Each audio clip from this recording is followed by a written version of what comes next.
Hey guys, welcome back to another episode of Adoptions from the Heart TV. We're really excited to continue the conversation that we had started earlier in the week, where we sat down with some of our birth parents to talk about the Black community and how they see adoption. Now let's get right to it and let's turn to Samai.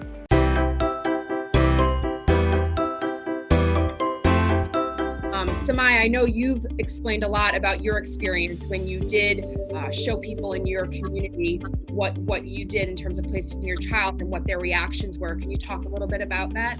Yeah. So as far as any labels, I feel as though that I kind of placed myself in like this sort of a bubble before I did the video with Rizzo. And it was only, close individuals to me, my wife, a close friend of mine who knew and was was dealing with me and, supporting me through the times of when I placed my son up for adoption. So when I put the video up, I got a lot of positive feedback, possibly some that I wasn't expecting. Individuals shared it on their posts, on their news feed. A lot of people were doing just trying to get information out there and just trying to show. One of my friends just be trying to show, Black men who are doing the right thing in the community and whatnot. So it was kind of something that I wasn't expecting. Hold on, guys. It was something that I kind of wasn't expecting. But at the same time, it kind of made me feel good because it was like, man, I'm holding back this information for what? What am I afraid of, or what am I afraid that people will say? And really, people can say whatever they want, but they don't understand my situation and what was going on at that time. So, and that kind of made me more open to do this, speak out more, try to help, because you never know what deaf ears your words are lay on, and what type of support you can offer to somebody without even knowing. I kind of held myself back and placed myself in those bubbles, those labels, and those stigmas of my own. Well, and I think that shows true to this conversation of how do we spread the word, right? How do we increase awareness of adoption, particularly private adoption, which is what we do in terms of having these open relationships and whatnot. And I think that as an agency, we've realized that you guys are our best mentors to the Black community. So not just about spreading the awareness of adoption, but making sure that different communities, not just Black communities, but different communities fully understand what it's about. And I think, Samai, your story of how you posted a video to your social media explaining your story just made more awareness to people to understand private adoption.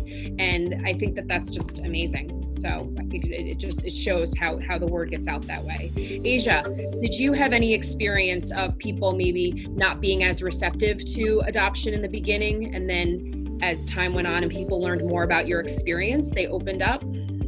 Yeah, my situation was slightly different. I didn't have my family or anybody say oh, we should have kept it in the family. It was actually the opposite.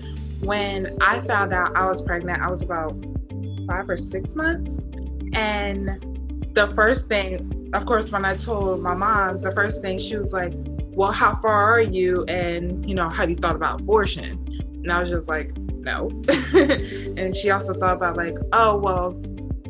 she placed my sister up for adoption back in the 80s or 90s, and it was a closed adoption. So she was like, well, have you considered that option since you're not going to do anything else?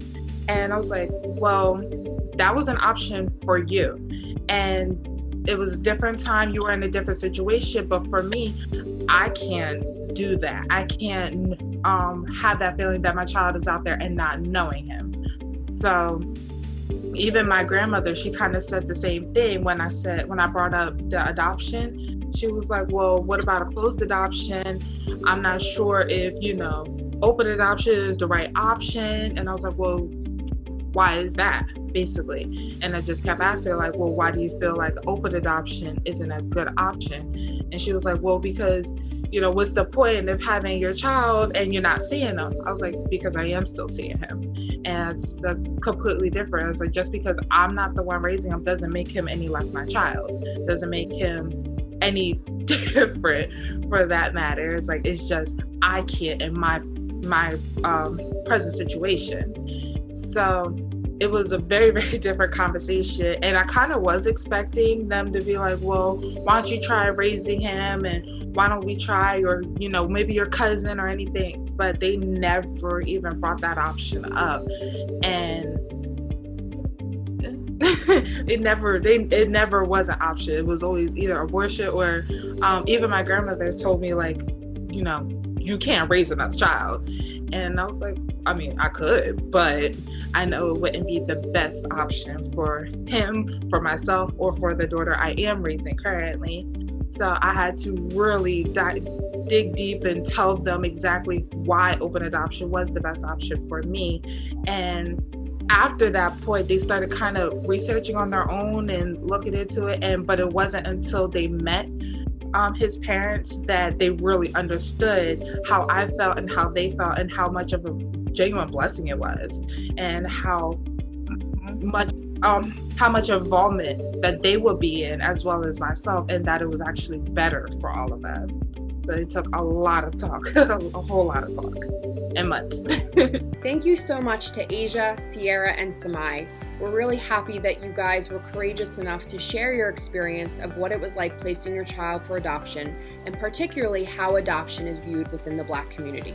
We're hopeful that this can help spread more awareness and just allow people to learn more about the ins and outs of adoption. Thanks so much, and tune in next week, guys.